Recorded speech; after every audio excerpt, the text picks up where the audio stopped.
So మన third measurement వచ్చేసి మన సారీ ఎండింగ్ పాయింట్ ఏదైతే ఉందో అక్కడ నుండి మనం థర్డ్ మెజర్మెంట్ అయితే మనం తీసుకుంటాం. నాకు థర్డ్ మెజర్మెంట్ వచ్చేసి 43 వచ్చింది.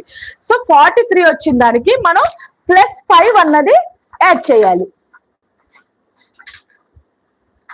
సో +5 అన్నది మనం యాడ్ చేయాలి. అంటే 43 + 5 అంటే 48. అంటే ఎగ్జాక్ట్ గా నాకు 48 అయితే వచ్చింది. సో 5 కూడా ఎందుకు యాడ్ చేయాలో కూడా నేను చెప్పాను కదా. ఓకేనా, క్లియరా? సో మన ఫస్ట్ పిన్ వచ్చేసి పళ్ళు హైట్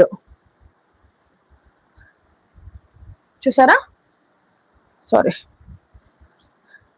మన ఫస్ట్ పిన్ వచ్చేసి పళ్ళు హైట్. క్లియర్ గా ఉందా, కనిపిస్తుందా? ఇది ఫస్ట్ పిన్, మనకి ఇది పళ్ళు ఫస్ట్ పిన్.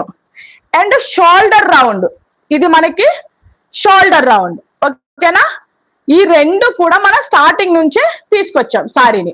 ఇది shoulder round. And hip round కి వచ్చేసి మన సారీ ఎండింగ్ ఏదైతే ఉందో అక్కడ నుండి మనం సారీ అన్నది తీసుకొచ్చాం. అంటే ఇదిగో ఇది మనకి హిప్ రౌండ్ అన్నమాట. క్లియర్ గా ఉందా?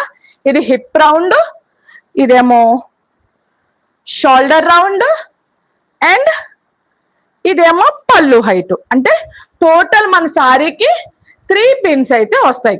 క్లియరా? మనకి టోటల్ గా సారీస్ కి 3 పిన్స్ అయితే వస్తాయి. సో ఇవి చెస్ట్ ప్లీట్స్ అన్నవి నేను రేపు